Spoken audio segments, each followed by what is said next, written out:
हमने उनको सारी जिंदगी रोते ही देखा। जब स्पीकर बजता था तो रोना शुरू कर देती थी। तो ऐसे ही हमारे जितने भी लोग हैं वो ऐसे ही दर्द लिए घूम रहे हैं और उम्मीद लगाए बैठे हैं कि कब कोई हमारा मतलब हमें मौका मिलेगा अपनी मातृभूमि देखने का या अपने मातृभूमि में जाने का। तो उसी उम्मीद को लेके बैठे हैं। और मुझे खुद महीने में तकरीबन महीने 1.5 महीने में सपना आता और पूरी रात रोते अपने खेतों में घूमता हूँ। मैं सपने में भी आते हैं मगर बयान करना मुश्किल है। जब भी बयान करने लगेंगे तो बयान कर नहीं पाएंगे, क्योंकि बहुत ही दर्दनाक हादसा वो पेश आया था और हमारे लोगों का कोई भी दोष नहीं था। गरीब जनता अपना घर पे आराम से रह रहे थे और इतनी बड़ी आफत के बाहर से इतने बड़े जत्थे इकबालियों के हथियार समेत और हमारे लोग खाली हाथ और आकर के हमले शुरू हो गए और लोगों की जवान बहू बेटियां लूट ली गईं और छोटे छोटे बच्चों को इतनी बुरी तरह से माताओं के उनके घर वालों के सामने टुकड़े कर दिया गया, नेजे पे चढ़ा के मार दिए गए इतनी बुरी तरह। वो इतनी जितने भी वो दर्द हमारे लिए बुजुर्ग लेके बैठे हैं। जम्मू कश्मीर कुछ हिस्सा उनके हाथ चला, गैर कानूनी तरीके से कब्जा करके रखा, वो कसा करनी भी हमारे दिलों में है। जम्मू एंड कश्मीर के पीएको को आप भारत का हिस्सा नहीं मानते हो क्या? एग्रेसिव ना हो, जान दे देंगे इसके लिए। क्या बात कर रहे हो आप? मेरी उम्र उस टाइम 19 साल थी, तो मैं खुद भाग के आया हूँ बिना जूता पहने, सिर्फ 2-4 किताबें उठाई। 3 दिसंबर को रात 9:45 पे पहला गोला चला तो हम भाग गए हुए। गाड़ी तो कोई है थी नहीं, पैदल ही भागते हैं बिना जूते बिना कपड़े, सर्दी भी थी। तो वो मंजर तो हमें भूलता नहीं। अब अमित शाह जी से हमारी अनुरोध है, अगर वो POJK ले सकते हैं तो हमें बहुत खुशी होगी, हम उनके आभारी रहेंगे। हम अपने बुजुर्गों की बातें सुनते थे, उन बातों को जब हम याद करते हैं तो हमारे रोंगटे जो है खड़ी हो जाते हैं, क्योंकि इतनी बेदर्दी से हमारे जो बुजुर्ग, हमारे जो बहनें, हमारी माया, सबको किसी को कत्ल कर दिया गया एक दूसरे के सामने बिल्कुल शरियाम, और किसी को पकड़ कर ले गए, क्योंकि उस टाइम वहाँ पे जोर नहीं चलता था। घरों से निकाल कर उनको मार दिया गया। 47 वाले लोग हैं, उनकी जब दास्तां आप किसी फिल्म में लेकर आएंगे तो आप वो देख नहीं पाएंगे। बहुत ज़्यादा हम तो चाहते हैं कि उनको भी इसी तरह मूवी बने, हमारे लोगों का भी जो दर्द है वो लोगों के सामने आए, वो देखें सच्चाई क्या हुई थी। उस सच्चाई से ये हमें ऐसा लगता है कि मतलब कि उससे बुरे दिन मुझे उम्मीद नहीं कि दोबारा आएंगे। जैसे कश्मीर फाइल बनी है, ऐसे ये POJK की फाइल बननी चाहिए, मूवी बननी चाहिए, ताकि लोगों को पिछली यादें हैं जो फिर याद हो सामने। लेके रहेंगे POJK, ये नारा अब कहीं ना कहीं बुलंद होता हुआ नजर आ रहा है। और जिस तरह से मैं पहले भी आपको बता रहा था कि केंद्र सरकार वचनबद्ध है कि POJK हम लेकर रहेंगे, और आपको बताना चाहता हूं कि तमाम वो POJK के विस्थापित लोग जो आज भी उस दास्तां को याद करते हैं जो उनके ऊपर बीती है, और अगर POJK के जो विस्थापित लोग हैं जो आज देश के हर एक हिस्से में बसे हुए हैं, वो अपने बुजुर्गों से ये बातें सुनते हैं और उनका दर्द जो है वो छलक जाता है, वो जख्म जो है वो दोबारा से हरे हो जाते हैं। लेकिन कितना अत्याचार हुआ था बहन बेटियों पर, बहुओं पर, तमाम उन लोगों पर जिन्होंने अपनी मातृभूमि के लिए संघर्ष किया। लेकिन आज रूह कांपती है जब वो मंजर दोबारा से इनके अंदर, इनके मन में वो सामने आ जाता है। तो मेरे साथ कुछ और विस्थापित लोग हैं, मैं इनसे भी जानने की कोशिश करूंगा। इस कैंपेन को इसलिए हम आगे चला रहे हैं क्योंकि रविवार 8 तारीख को जम्मू के गवर्नमेंट वुमेन कॉलेज गांधीनगर में एक भव्य कार्यक्रम होने जा रहा है, जो कि जम्मू कश्मीर पीपल फोरम इस कार्यक्रम को आयोजित कर रही है। और तमाम POJK के जो विस्थापित हमारे जो बुजुर्ग हैं, जो अपना बलिदान दे चुके हैं, शहीद हुए, उनकी शहादत को याद किया जाएगा, उनको श्रद्धांजलि भेंट की जाएगी और वहाँ की मातृभूमि का स्मरण किया जाएगा। तो इन्हीं से जानने की कोशिश करते हैं।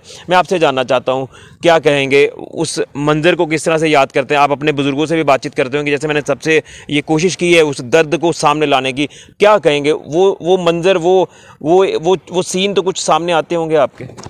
वो सीन तो सामने आते हैं, सपने में भी आते हैं, मगर बयान करना मुश्किल है। जब भी बयान करने लगेंगे तो बयान कर नहीं पाएंगे, क्योंकि बहुत ही दर्दनाक हादसा वो पेश आया था और हमारे लोगों का कोई भी दोष नहीं था। गरीब जनता अपना घर पे आराम से रह रहे थे और इतनी बड़ी आफत के बाहर से इतने बड़े जत्थे इकबालियों के हथियार समेत और हमारे लोग खाली हाथ और आकर के हमले शुरू हो गए और लोगों की जवान बहू बेटियां लूट ली गईं और छोटे छोटे बच्चों को इतनी बुरी तरह से माताओं के उनके घर वालों के सामने टुकड़े कर दिया गया, नेजे पे चढ़ा के मार दिए गए, इतनी बुरी तरह। वो इतनी जितने भी वो दर्द हमारे लिए बुजुर्ग लेके बैठे हैं। मेरी नानी कोई 7-8 साल पहले स्वर्गवास हुई थी। हमने उनको सारी ज़िंदगी रोते ही देखा। जब स्पीकर बजता था तो रोना शुरू कर देती थी। तो ऐसे ही हमारे जितने भी लोग हैं वो ऐसे ही दर्द लिए घूम रहे हैं और उम्मीद लगाए बैठे हैं कि कब कोई हमारा मतलब हमें मौका मिलेगा अपनी मातृभूमि देखने का या अपने मातृभूमि में जाने का। तो उसी उम्मीद को लेके बैठे हैं और मुझे खुद महीने में तकरीबन महीने 1.5 महीने में सपना आता और पूरी रात रोते अपने खेतों में घूमता हूँ मैं, क्योंकि मैं 65 का जंग का मुझे पूरा पता है और 71 का, और 65 से लेके मैंने अपने खेतों में काम किया 71 तक। एक खेत का मुझे पता है और सपने में मैं पूरे खेतों में घूमता हूँ। अभी मैं मैप बना के दे सकता हूँ जहाँ जहाँ हमारे खेत हैं, हाँ जहाँ मेरे घर हैं। एक दिन नेट पे एक लड़का कोई शंभ का अड्डे का वो दिखा रहा था वहाँ की वीडियो, तो मैंने उसको चैट किया था कि यार मेरा गांव शंभ है और वहाँ जो मंदिर है वो मुझे मंदिर दिखाओ, मेरा वो मोहल्ला है और मेरे पुरखों ने वो मंदिर बनाया हुआ और उसके सामने हमारा कुआं है, तो उसके सामने हमारा घर है। तो फिर वो 2 लड़के थे, वो बाइक पे गए, वहाँ जा कर के उन्होंने दिखाया, मगर वहाँ ऐसे जंगल ही दिख रहा था। मंदिर दिखता है बिल्कुल अच्छी तरह, जिस मंदिर पे हम खेले हैं बचपन में, हम तबला बजाते थे, ढोलकी सीखते थे वहाँ अपने पंडित जी से। तो उसके सामने हमारे घर जहाँ थे और हमारा जहाँ कुआं था वहाँ जंगल ही दिखा। तो मगर फिर भी बड़ी खुशी हुई कि इसने उसका मैंने बहुत शुक्रिया अदा हाँ कि मुझे अपने। आपसे जानना चाहूँगा कि आप वहाँ किस तहसील के रहने वाले हैं? हमारी तहसील थी भिम्बर, गांव मेरा था चक पंडित, तो भिम्बर तहसील थी और हमारा डिस्ट्रिक्ट जो था वो मीरपुर था। हाँ, तो उसके बाद ये जब मंदिर सामने आया उसके बाद आपने कहा कि एक जगह है कबूतर गला, वहाँ पर भी वो हथियार लेकर आगे खड़े थे और तमाम उन लोगों के ऊपर अत्याचार किए, बहन बेटियों पर, बहुओं पर, तमाम लोगों को निशाना बनाया गया। हाँ, तो कबूतर गला इसलिए मजबूरन लोगों को जाना पड़ा कि शंभ से सीधा निकलना आसान था और इस एरिए को उन्होंने बड़े ज़बरदस्ती घेर लिया था और बहुत ज़्यादा उनके जत्थे थे और लोगों को इधर से भागने की जगह नहीं मिली, तो लोग ऊपर को भागते गए, ऊपर को चलते गए और जो भी बोलता था ऊपर को निकलो, ऊपर को निकलो, शायद उन्हीं की कोई पॉलिसी थी, वो बोलते थे कि ऊपर को निकलो। ऊपर उन्होंने कबूतर गले में पूरा तैयारी करके रखी थी और वहाँ जब लोग पहुँचे हैं तो वहाँ भारी नुकसान जो है उस जगह हुआ। तो कबूतर गले को तो हमारे बुजुर्ग बेचारे मरते तक भी नहीं भूले हैं और हम ये चाहते हैं, मेरी अभी मौके की सरकार से ये दरख्वास्त है कि हमारे जो बुजुर्ग जिंदा हैं और हम जब तक जिंदा हैं, क्योंकि हमारे आगे बच्चों को तो इतना याद नहीं रहेगा, और हमारी ये ख्वाहिश है अगर हमारे जिंदे अगर ये मिले तो हम वहाँ का शहीदी देने के लिए, कुर्बानी देने के लिए आज भी तैयार हैं। हमें आगे रख करके जब भी अगर वो लेना है तो सबसे आगे हम चलेंगे, तो हमें बहुत खुशी होगी और हम इस सरकार के बहुत आसानमंद रहेंगे अगर ये जल्दी से जल्दी ये ऐसा कार्य जो किया जाए, घर वापसी करवा दें, तो हम बहुत धन्यवादी रहेंगे। जय हिंद, जय भारत। क्या कहेंगे इसको? बुजुर्गों की बात है, मेरी उम्र उस टाइम 19 साल थी, तो मैं खुद भाग के आया हूँ बिना जूता पहने, सिर्फ 2-4 किताबें उठाई। 3 दिसंबर को रात 9:45 पे पहला गोला चला था, तो हम भाग गए हुए।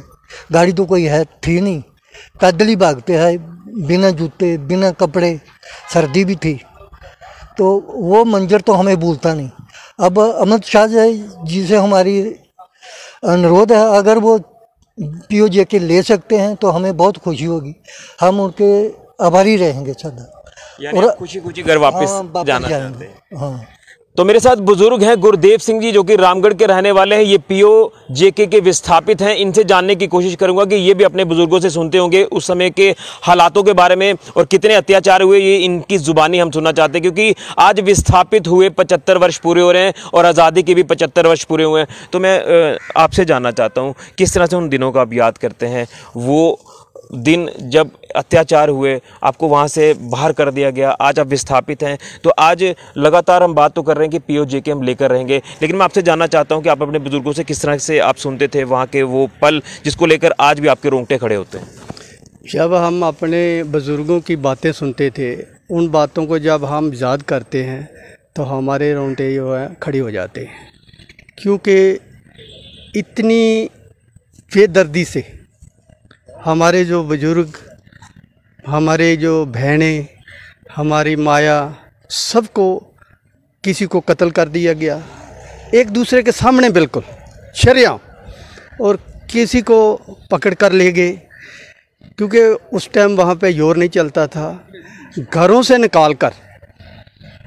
निकाल कर उनको मार दिया गया। एक रास्ता पड़ता था कबूतर गला, वहाँ पे जब जो उस जगह की स्थिति आप जाने, जो बुज़ुर्ग हमें बताते थे कि हज़ारों लोग, दोनों सिर्फ वो ही रास्ता था जो हम इधर आ सकते थे, और वहाँ पे उन्होंने राइफलों से अटैक किया। हमारे जितने भी ये लोग थे वहाँ पे बहुत ज़्यादा संख्या में लोग हमारे वहाँ पर मारे गए, और कुछ लोग जो बचकर आए हैं वो आज भी याद करते हैं, और जब वहाँ की उनको याद आती है तो रोना शुरू कर देते हैं।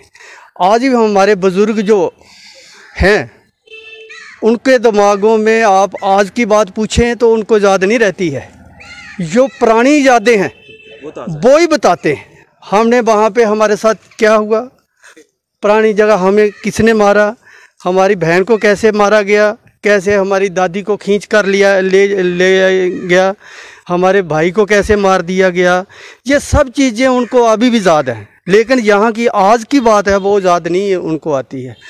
तो मैं ये जो प्रोग्राम हमारा POJK का हो रहा है, मैं इसका धन्यवाद करता हूँ, क्योंकि ये पहली बार ऐसा मौका होगा जो हमारे बुज़ुर्गों ने शहादतें दी हैं उनको याद करने का, उनको श्रद्धांजलि देने का, और अपने जो उधर हमारे गुरुद्वारे मंदिर वगैरह जो भी है उनको याद करने का एक विकल्प दिया है।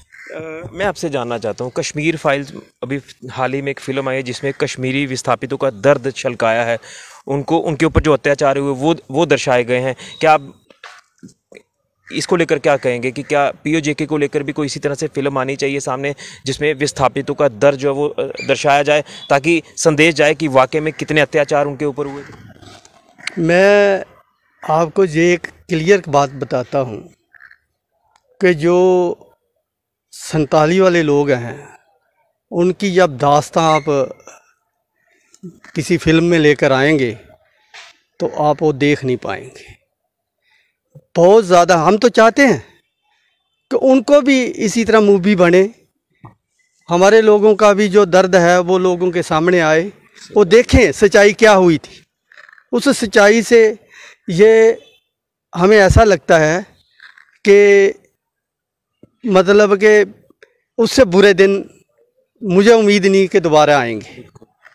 इसलिए हम ये चाहते हैं कि जैसे कश्मीर फाइल बनी है, ऐसे ये POJK भी की फाइल बननी चाहिए, मूवी बननी चाहिए, ताकि लोगों को पिछली यादें हैं जो फिर याद हो सामने आए। तमाम पीओजेके के विस्थापित लोग हैं वो आज अपने घर वापस जाना चाहते हैं, आज अपनी वो मातृभूमि को याद कर रहे हैं। वहाँ के हर एक पल को याद किया जा रहा है। जब वो सारा मंजर इनकी आंखों के सामने आता है तो आंसू भी छलकते हैं, जिस तरह से इनके आंसू भी छलके हैं। आपने देखा होगा, वो दर्द सामने आ जाता है, क्योंकि अपनी मातृभूमि है और अपनी मातृभूमि के लिए तो जो बेटे हैं वो तो बलिदान देने के लिए भी तैयार हो जाते हैं। तो इसलिए आज उन बलिदानियों को याद किया जा रहा है जो पीओजेके के विस्थापित हैं, जिन्होंने संघर्ष किया अपनी मातृभूमि के लिए, वो शहीद हुए। आज उनको शहादत देने का एक वक्त आया है, एक मौका आया है। और ये पहली बार ऐसा होने जा रहा है कि जो जम्मू कश्मीर पीपल फोरम है वो तमाम जो पीओजेके के विस्थापित लोग हैं उनको एक मंच पर इकट्ठा कर रहे हैं, ताकि अपने विस्थापितों को शहादत जो वो जिन्होंने दी उनको श्रद्धांजलि भेंट की जाए, उनका स्मरण किया जाए, वहाँ की मातृभूमि को याद किया जाए। तो यही एक मकसद है और पीओजेके लेके रहेंगे। जो केंद्र सरकार ने भी एक हुंकार भरी थी, जो संसद के पटल पर ये अमित शाह जी गृह मंत्री ने कहा था कि हम इसके लिए जान भी दे देंगे। तो आज वक्त आ गया है कि पीओजेके को जल्द से जल्द वापस लिया जाए, जो कि भारत का अभिन्न अंग है, जो पाकिस्तान ने धोखे से अपने कब्जे में लिया। तमाम विस्थापित लोग जो देश के कोने कोने में बसे हैं वो आज घर वापसी करना चाहते हैं। उम्मीद है कि केंद्र सरकार इसके ऊपर एक बेहतरीन तरीके से काम करेगी इनकी घर वापसी के लिए। फिलहाल ऋषि खजूरिया, जेके मीडिया के लिए।